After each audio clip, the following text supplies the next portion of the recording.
Now, when I say the word networking, I get students starting to sweat and have little heart palpitations because it can be so stressful.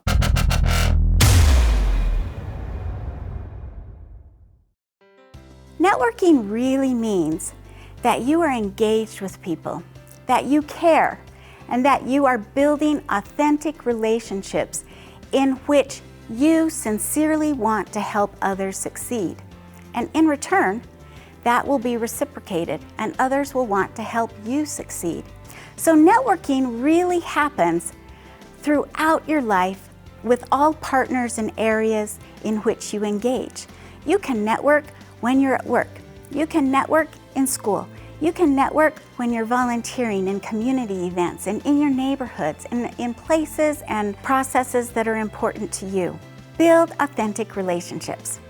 One of my favorite stories is that of Paul Revere. He was successful with his advancement of the message that the Revolutionary War was beginning because he was a solid networker. Something that a lot of people don't know is that that night there were two men who rode out, who knocked on the same number of houses during the same period of time. Paul Revere is remembered because he was successful in rallying the militia to meet the impending battle. William Dawes, on the other hand, has been forgotten in history because he was not as successful. And that is primarily based upon Paul Revere's success with networking. You see, Paul Revere was a blacksmith, even a silversmith by trade.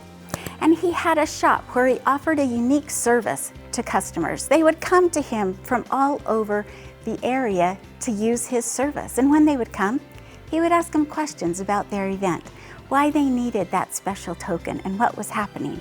He would get to know them and celebrate with them. In addition, he was part of the community council. He went to plays. He liked to play cards, and he was engaged in his community. So on that night, when he needed to ride out and deliver a message, when he went to the first community, he stopped at the militia's commander's home first, and he said, "This is what I hear is happening." From there, he would knock on the city councilman's representative's home and said, "Guess what's happening? Get started, rally your friends." And then he would go to the newspaper editor and offer the same message. From there was a rippling effect of conversation and insight where the community was able to rally together and meet the impending battle that was to come, all because he was networked and knew who he was strategically partnered with and who could help him deliver that message and find success. You want to do the same and get to know people who are decision makers and thought leaders within your intended industry. Even better, with it towards a targeted company in which you think you want to work. You can go to company meet and greets, career fairs, information sessions, get to know people, and then be bold enough to initiate another engagement where you really have the chance to build a relationship and get to know people on a personal level. One tool to use for such conversations are called informational interviews.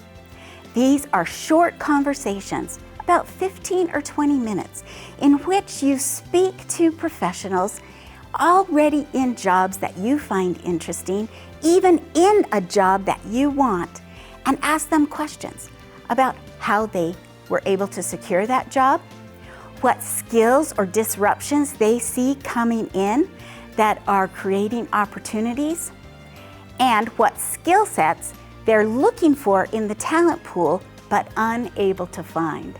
When you ask those types of questions, you gain important insight about what certifications or skills or experience you could add to your career map that could make you an unusual talent and give you a competitive advantage.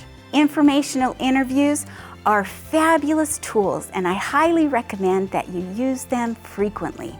Then, within 24 hours, send them a thank you note. Tell them something specific you are going to do because of that conversation. And then 2-3 weeks, a month or two down the line, you can reach out again and report and say, "Hey, you really made a difference for me. Because of our conversation, I have done this. I've enrolled in a class, or I've started a certification. You've really made a difference for me.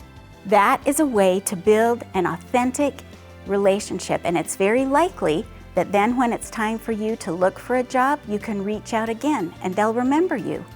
And they could give you advice about applying for a job with their company. They might even offer a recommendation of who else you should meet or who else they know that is hiring within the industry. Use informational interviews strategically to learn about what's happening within your intended industry.